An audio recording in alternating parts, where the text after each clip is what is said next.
décembre 2019, ezalaki mokolo munene pe ya esengo pour la ville province ya Kinshasa, surtout pour la bana ya mise aux zones na commune ya Ngalema.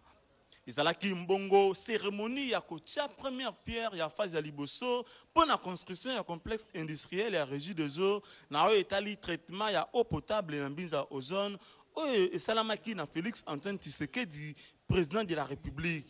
Différentes autorités et personnalités bazalaki wana bonne circonstance. Bourgmestre ya commune ya Ngalema, gouverneur de la ville province ya Kinshasa, DG ya régie des eaux pe ba misusu. Esengeli boyeba ke bambula ebele eleki usine oyo ezalaki abandonné pe négligé pona kozanga mbongo ya financement pe régie des eaux moyen sala musala malamu ezalaki te. Conséquence logique ezali ke bandako ebele ya bana Kenya ba kote kuna bazana difficulté ya kozwa mai na ndenge moko ya kosakana te na mona ya circonstance Jean-Tine Ngobelambaka gouverneur de la province ya Kinshasa akumisaki volonté chef de l'État pour un investissement noble oyo na nzela ya action sociale na ye eza résumé na slogan le peuple d'abord oyo ezoja place na ba différentes actions sociales azo sala exemple à la pluie na pose ya première pierre pour la construction ya phase ya liboso ya complexe industriel ya régie des eaux na otali traitement ya eau potable na mbinza ozone sima ya ba différentes interventions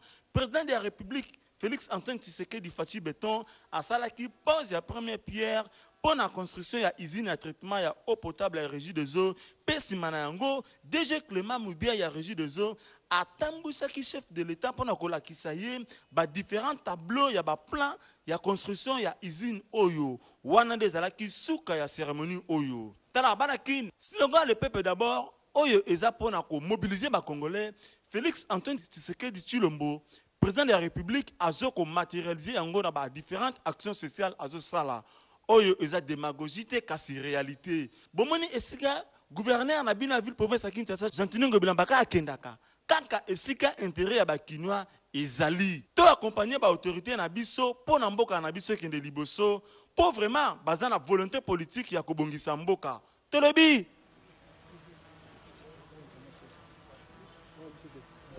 consommation et la pénurie de farine de maïs dans le Haut-Katanga. L'application des engagements pris lors du discours sur l'état de la nation, la commémoration de l'an 1 de l'alternance démocratique et pacifique du 24 janvier 2020, de la participation de la RDC au sommet de la CEAC à Libreville au Gabon. Le président de la République a pris part à ce sommet important qui s'est penché sur la réforme profonde de l'organisation en calquant sa structure sur le modèle de l'Union africaine. Avec ce changement, notre pays s'est porté candidat à la présidence de la Commission politique, paix et sécurité afin de mettre son expérience dans ce domaine à la disposition de l'organisation. Ressources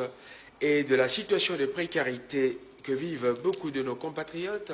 de consacrer à cette cérémonie un budget exorbitant de 6 millions de dollars américains. Cet événement historique, a dit le président, sera organisé avec la plus grande sobriété. Il y aura à cet effet des cultes d'action de grâce à travers toute l'étendue du territoire national.